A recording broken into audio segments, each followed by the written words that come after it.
Nandito po ako ngayon sa UP Police Station. Pinagtataga hanggang mamatay kahapon sa loob ng isang barberya ang barberong si Charlie Agustino matapos niya di umanong gupitan ng hindi pantay ang sospek na si Benji Lozada, 36 na taong gulang.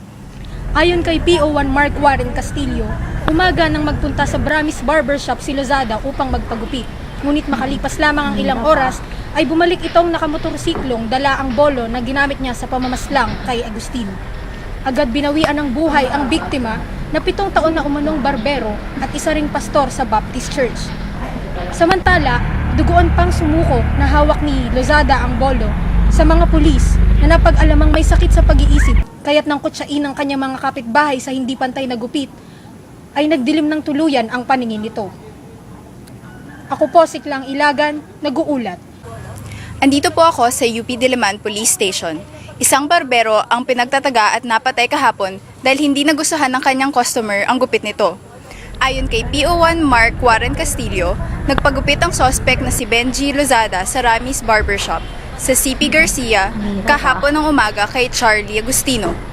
Matapos pagtatagain ang biktima, sumuko sa istasyon ng pulis si Lozada. Pinaniniwalaang may problema sa pag-iisip ito. Si Agustino ay namatay habang ginagamot sa UP Infirmary.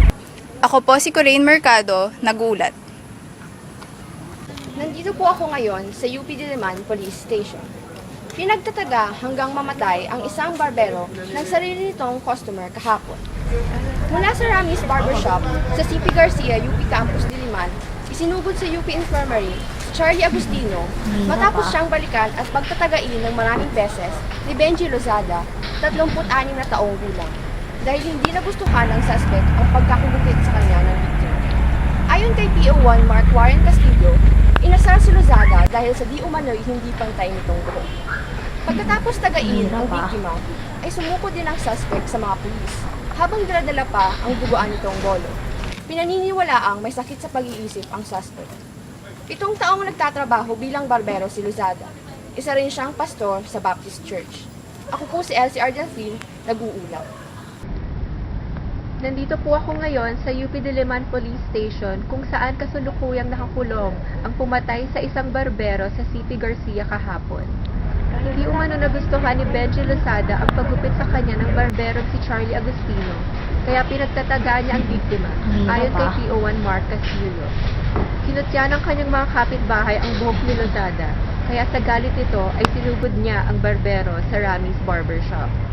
Si Agustino, na isang pastor at 7 taon ng barbero ay namatay sa UP Infirmary kung saan ito dinala.